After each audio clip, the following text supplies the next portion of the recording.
আসসালামু আলাইকুম my dear students.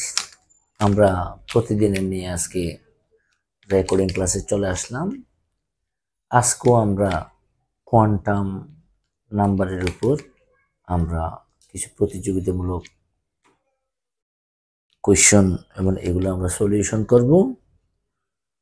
আসলে বাস্তবতা হচ্ছে এটাই, পড়াশোনা বুঝে বুঝে করতে হবে। অনেকেই বলে প্রশ্ন কঠিন লাগে, কেমিস্ট্রি কঠিন লাগে। আমি তাদের উদ্দেশ্যে বলতে চাই, আসলে বুঝে বুঝে পড়াশোনা করলে কোনো কিছুই কঠিন না। আমরা আজকে এমন ভাবে ক্লাস করব ইনশাআল্লাহ, যাতে তোমরা অন্য যে কোনো শিক্ষার্থীদের তুলনায় এক ধাপ এগিয়ে থাকতে পারো। Quantum mechanics, quantum numbers and its application. Quantum number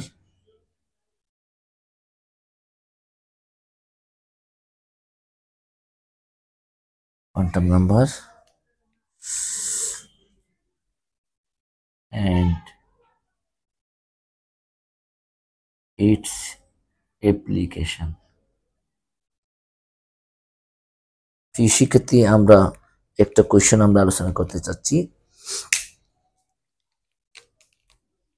এটা অনেক শিক্ষার্থী আসলে পারে, একটু একটু সহজভাবে চিন্তা করলে খুব সহজেই পারে। হ্যাঁ, আবার অনেকের মাথায় আসতে চায় না। আমরা আজকে দেখব কিভাবে খুব সহজভাবে আমরা জিনিসটাকে আমরা সমাধান করতে পারি।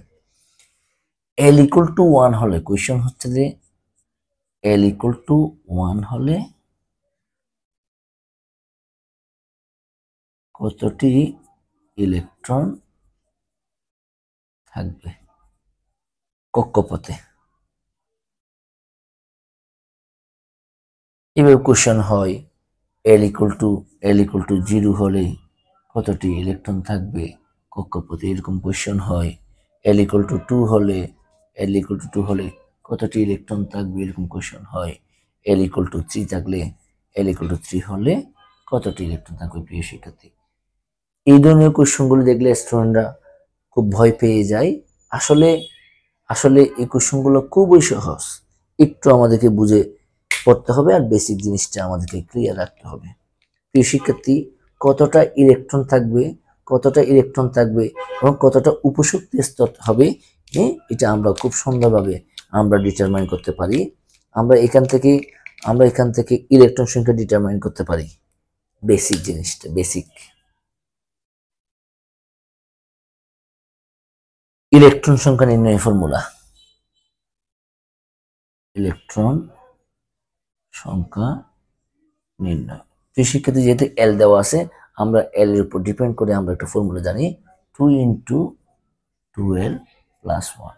প্রিয় শিক্ষার্থী, আমরা এই ফর্মুলাতে আমরা মানগুলো পুট করে আমরা কতটি ইলেকট্রন আছে সেটা আমরা ডিটারমাইন করতে পারি, এবং কতটি উপস্তর আছে আমরা সেটা ডিটারমাইন করতে পারি।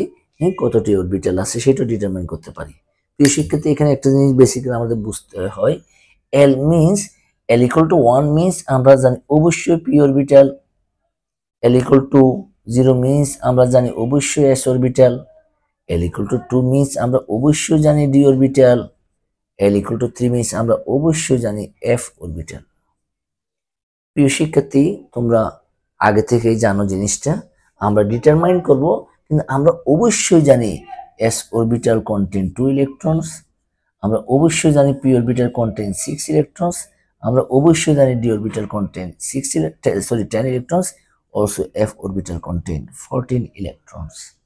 আমরা অবশ্যই মুখস্থ না করে আমরা আগে থেকে এটা জানি, এবং আমরা এই কথাটা অবশ্যই জানি, s অরবিটাল হচ্ছে একটি, p অরবিটাল হচ্ছে 3টি, আমরা জানি d অরবিটাল হচ্ছে 5টি, f অরবিটাল হচ্ছে 7টি। কেমন? এই কথাটা আমরা অবশ্যই জানি, each orbital contain only 2 electrons. প্রত্যেকটা অরবিটাল কয়টা করে ইলেকট্রন ধারণ করে? 2টা করে ইলেকট্রন ধারণ করে। তাহলে প্রিয় শিক্ষার্থী, আমরা একটু দেখতে চাই এই সূত্রের মাধ্যমে। তাহলে আমরা যদি আমরা L equal to 1 আমরা বের করতে চাই, L equal to, তাহলে আমরা এখান থেকে বুঝে গেলাম কিন্তু ব্যাপারটা। তারপর আমরা ডিটারমাইন করতে হবে with the help of this formula. L equal to 1 হলে ইলেকট্রন নাম্বার হবে, ইলেকট্রন সংখ্যা হবে। প্রিয় শিক্ষার্থী কত হবে আমরা যে মান পুট করি 2 into 1 plus 1 equal to 2 into 3 equal to 6। তাহলে প্রিয় শিক্ষার্থী আমরা একটু আগে দেখলাম L ইকুয়াল টু 1 মিনস কোন অরবিটাল, পি অরবিটাল। আমরা অবশ্যই জানি পি অরবিটালের কতটি electron, containing electron containing electron equal to সংখ্যা আমরা 6 দেখলাম। আমরা এই ফর্মুলার মাধ্যমে সেটা আমরা ডিটারমাইন করতে পারি। তাহলে প্রিয় শিক্ষার্থী L ইকুয়াল টু 0 হলে আমরা ইলেকট্রন সংখ্যা আমরা ডিটারমাইন করতে পারি। কিভাবে পারি আমরা? কত হবে 2 into 0 plus 1 equal to 2 into 0 plus 1 equal to 2 into 0 plus 2 into 1 equal to 0 plus 2 equal to 2। তাহলে আমরা একটু আগে দেখলাম s অরবিটাল কন্টেন 2 ইলেকট্রনস। প্রিয় শিক্ষার্থী এখন আমরা একটু দেখতে চাই L ইকুয়াল টু 2 হলে L ইকুয়াল টু 2 হলে তো ইলেকট্রন সংখ্যা আমরা পাই কিভাবে পাবো 2 ইন্টু 2 প্লাস 1। তাহলে 2 into 4 plus 1 equal to 2 into 5 equal to 10। তাহলে আমরা একটু আগে দেখলাম L ইকুয়াল টু 2 হলে ডি অরবিটাল কন্টেইন করে, ডি অরবিটালে কয়টা ইলেকট্রন থাকবে? 10টি ইলেকট্রন থাকবে। ডি অরবিটাল কয়টা হবে? 5টি হবে। আমরা এই ফর্মুলার মাধ্যমে আমরা এটা প্রুভ করতে পারি। অনুরূপভাবে আমরা L ইকুয়াল টু 3 হলে ইলেকট্রন হবে আমরা কত পাই 2 into 3 plus 1 equal to 2 into 6 plus 1 equal to 2 into 7 সমান 14টি ইলেকট্রন কন্টেন। প্রিয় শিক্ষার্থী আসলে তাহলে আমরা এখান থেকে স্পষ্ট বলতে পারি আমরা এখান থেকে s অরবিটাল ইলেকট্রন নেবে কয়টি?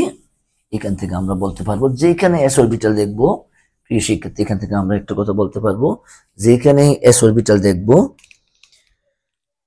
সেখানে আমরা ইলেকট্রন বলবো 2, যেখানে আমরা পি অরবিটাল বলবো সেখানে বলবো 6, যেখানে আমরা ডি অরবিটাল বলবো সেখানে আমরা ইলেকট্রন বলবো 10, যেখানে এফ অরবিটাল বলবো সেখানে আমরা ইলেকট্রন বলবো 14 14টি। বেসিক।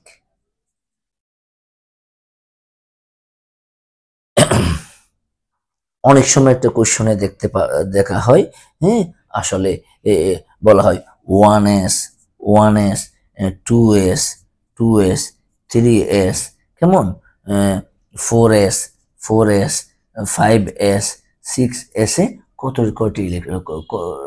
কতটি ইলেকট্রন আছে কেমন, এই জন্য একটা প্রশ্ন করা হয়। তো প্রিয় শিক্ষার্থী আমরা নিঃসন্দেহে বলবো যেহেতু s অরবিটাল s থাকলেই 1s আমরা কয়টা ইলেকট্রন দিব? আমরা দিব 2টা। 2s আমরা ইলেকট্রন দিব কয়টা? 2টা। আমরা 3s ইলেকট্রন দিব কয়টা? 2টা। আমরা 4s ইলেকট্রন দিব কয়টা? 2টা। আমরা 5s ইলেকট্রন দিব কয়টা? 2টা। আমরা 6s ইলেকট্রন দিব কয়টা? 2টা। তাহলে s দেখলেই প্রিয় শিক্ষার্থী আমরা কয়টা ইলেকট্রন বলবো? 2টা। p দেখলে আমরা ইলেকট্রন কয়টা বলবো? 6টা। d দেখলে আমরা ইলেকট্রন কয়টা বলবো? 10টা। f দেখলে আমরা ইলেকট্রন কয়টা বলবো? সর্বোচ্চ 14 ইলেকট্রনস ক্যান কন্টেইন। কেমন? তাহলে ইনশাআল্লাহ আমরা পারবো। এখন প্রিয় শিক্ষার্থী অনেক জায়গায় আর কিছু কোয়েশ্চন আসতে দেখা যায় বিভিন্ন প্রতিযোগিতামূলক পরীক্ষা ইত্যাদি অবশ্যই আসে।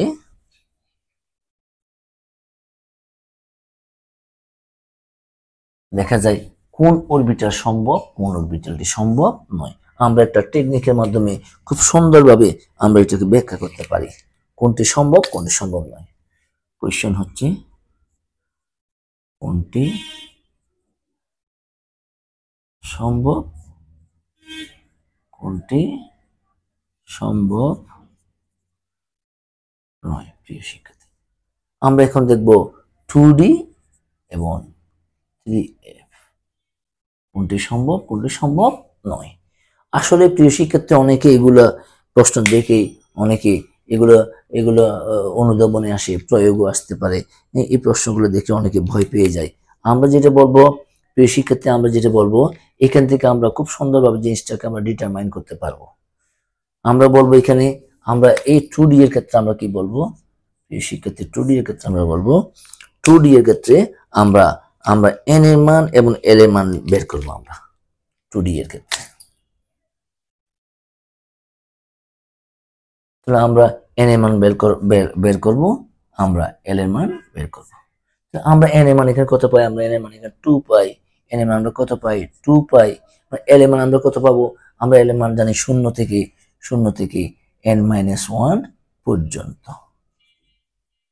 তাহলে আমরা কত লিখব? ইকুয়াল টু 0 থেকে 2-1 পর্যন্ত। তার মানে 0 থেকে 1 পর্যন্ত, তার মানে 0,1। প্রিয় শিক্ষার্থী, 0 বলতে আমরা কাকে বুঝবো? 0 বলতে আমরা s কে বুঝবো, 1 বলতে আমরা p কে বুঝবো। তাহলে কোন কক্ষপথ? প্রিয় শিক্ষার্থী, আমরা বলবো যেহেতু n এর মান 2, দ্বিতীয় কক্ষপথ 2s 2p। তাহলে আমরা এখান থেকে দেখতে পাই প্রিয় শিক্ষার্থী আমার ছিল 2D, আমরা দেখলাম সর্বোচ্চ কতটুকু আসতে পারে? 2s এবং 2p। অতএব আমরা কি বলবো? অতএব 2D অরবিটাল সম্ভব নয়। এখন আমরা 3f এর ক্ষেত্রে একটু ব্যাখ্যা করতে পারি। এটা for 3f এখান থেকেও আমরা n এর মান বের করব, আমরা এরপর l এর মান বের করে আমরা কাজটা করার চেষ্টা করব। প্রিয় শিক্ষার্থী, এখান থেকেও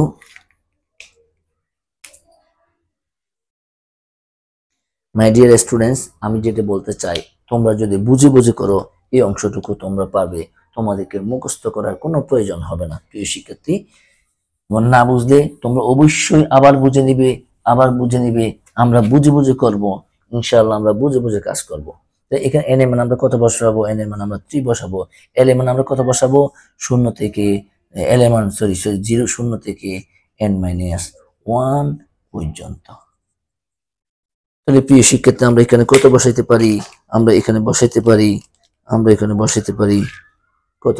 0 থেকে n-1 পর্যন্ত, মানে 3-1 পর্যন্ত, ইকুয়াল টু 0 থেকে 2 পর্যন্ত। তার মানে 0,1,2।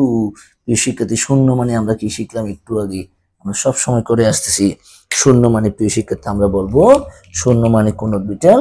0 মানে হলো s অরবিটাল, 1 মানে p অরবিটাল, 2 মানে হচ্ছে d অরবিটাল। এখন s মানে কত? s আমাদেরকে যদি প্রশ্ন করা হয় কত s, প্রিয় শিক্ষার্থী আমরা এখান থেকে বলবো যেহেতু n =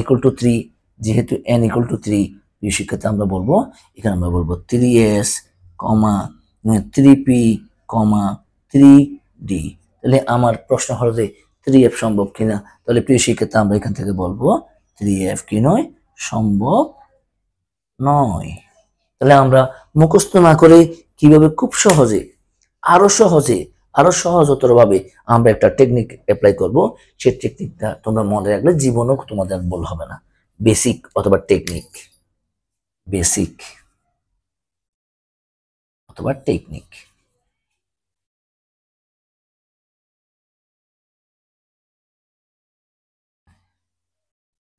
প্রিয় শিক্ষার্থী, এখান থেকে আমরা স্পষ্ট দেখতে পাই, আমরা নাম্বার 1 বলবো আমরা অবশ্যই জানি n এর মান l অপেক্ষা বড় হতে হবে। যদি সম্ভব হয় n এর মান l অপেক্ষা অবশ্যই বড় হতে হবে। n এর মান l অপেক্ষা বড় হতে হবে। নাম্বার 2 হচ্ছে যে n not equal to l। n এর মান কখনো l এর সমান হবে না। এগুলো যদি হয় তাহলে অরবিটাল গুলো কখনো সম্ভব হবে না। তাহলে এই দুইটা কথা যেমন আমরা এখান থেকে স্পষ্ট দেখতে পাই, এটা সম্ভব নয়। কেন দেখলাম? আমরা দেখলাম যে n এর মান 2, বাট l এর মান আসছে কতটুকু? l এর মান আসছে l এর মান এখানে কত আসছিল? 0 এবং 1 আসছিল। তাহলে এটা আমাদের ঠিক আছে। আরটা কি দেখলাম? n = l। n এবং l কখনো কি হবে না? সমান হবে না। এই দুইটা কন্ডিশন যদি আমরা দেখতে পাই তাহলে আমরা দেখব অবশ্যই অরবিটাল গুলো সম্ভব নয়। আমরা এই দুইটা কন্ডিশন যদি আমরা বুঝতে পারি তাহলে আমরা যে কোনো অরবিটালের ক্ষেত্রে কোনটি সম্ভব হবে, কোনটি সম্ভব হবে না, আমরা নিঃসন্দেহে সেটা আমরা ব্যাখ্যা করতে পারবো। তাহলে আমরা প্রিয় শিক্ষার্থী আমরা অবশ্যই বলবো যে এন এর মান সবসময় এল অপেক্ষা বড় হবে। তাহলে এখান থেকে আমরা কি বুঝলাম, এন এর মান সবসময় এল অপেক্ষা বড় হবে। এগুলো সম্ভব না হওয়ার কারণ হচ্ছে যে সম্ভব নয়, তার নাম্বার ওয়ান কারণ N greater than n, N এর মান এল অপেক্ষা যদি বড় হয় তাহলে কখন অরবিটালটি সম্ভব হবে না। তাছাড়া এন এবং এল এর মান যদি সমান হয়ে যায় তাহলে কখনো কোনো অরবিটাল সম্ভব হবে না। প্রিয় শিক্ষার্থী, আমরা এখান থেকে এই যে 2D, আমরা যে 2D কে যে আমরা ব্যাখ্যা করলাম, আমরা যে 2D কে ব্যাখ্যা করলাম, দেখলাম আমরা 2D এর ক্ষেত্রে এই কন্ডিশনটি পূর্ণতায় অরবিটালটি কি নয়, তাই অরবিটালটি সম্ভব সম্ভব নয়। এবং 3f এর ক্ষেত্রেও প্রিয় শিক্ষার্থী আমরা এই দুইটা কন্ডিশনকে আমরা ফুলফিল হতে দেখলাম n গ্রেটার দেন l এবং n not equal to l, তখন অরবিটাল দুইটি কি হবে না, সম্ভব হবে না। প্রিয় শিক্ষার্থী, আমরা এইভাবে যে কোনো অরবিটাল সম্ভব হবে কি হবে না আমরা খুব কৌশলের মাধ্যমে আমরা জিনিসটা বের করতে পারবো। এখন টেকনিকটা আমি আরেকটু দেখাচ্ছি জিনিসটা। আমরা বলতে পারি এই যে technique 1s 2p 3d 4f, কেমন? আমরা বলবো এগুলা কম হলে এই যে এখানে ওয়ান, ওয়ান এদেশে কম হলে, এদেশে এখানে এস এর আগে 1, পি এর আগে 2, ডি এর আগে 3, এফ এর আগে কত 4, এর সে কম হলে, এর সে যদি কম হলে অসম্ভব। প্রিয় শিক্ষার্থী, তার মানে আমরা এখান থেকে একটা কথা বলবো, এখানে আমরা নোট কি বলবো, নোট আমরা বলবো যে বেসিক আমরা কি বলবো 1s 2p 3d 4f।